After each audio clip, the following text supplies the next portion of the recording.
Hi again then guys, and welcome to another speed tune for Forza Horizon 3. This time we're returning to the world of SUVs and trucks and that kind of off-road specialised vehicle, and this time it really is a specialised vehicle designed by their own community, the LM Rally Fighter.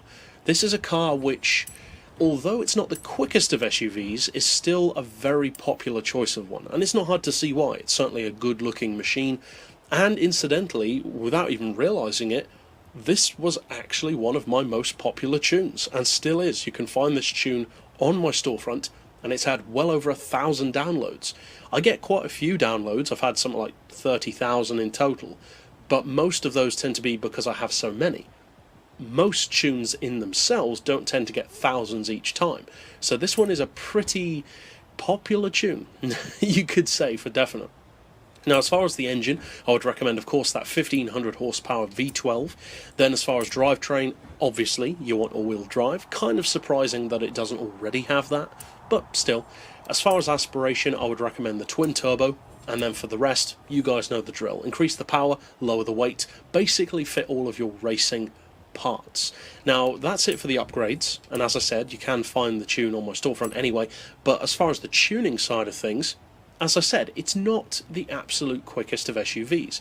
Just under 4 seconds to 60, just under 9, well, 8.9 to 100, and 252 flat out. So it's not slow, but it ain't a Lamborghini Urus, that's for sure. Now, as far as the gearbox, I'd recommend a final drive of 4, then individual gears of 2.9, 2, 1.5, 1.18, 0.95 and 0.78. Then as far as alignment, we've got neutral camber, neutral toe, 5 degrees of caster. Anti-roll we've got on 4 and 3.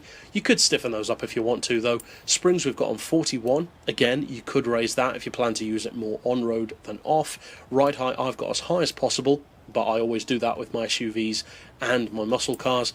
Dampers we've got on 5 and 3. Aero doesn't apply, of course.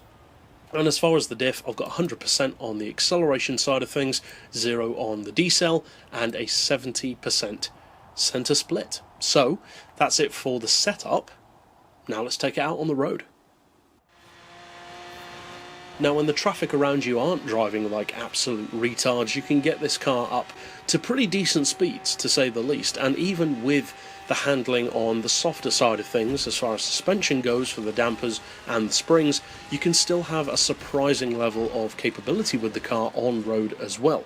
It's a lot of fun to drive, and the wallowy spring setup kind of makes it feel a little bit like a monster truck in some ways. So if you do decide to use this tune, or get it from my storefront, as 1,000 people have already, then obviously I hope you have a lot of fun with it. And of course there are hundreds more to check out both on my storefront and here on YouTube, and you can see the ones here on YouTube by clicking through to the playlist at the end of this video. But for now, as always, thanks for watching.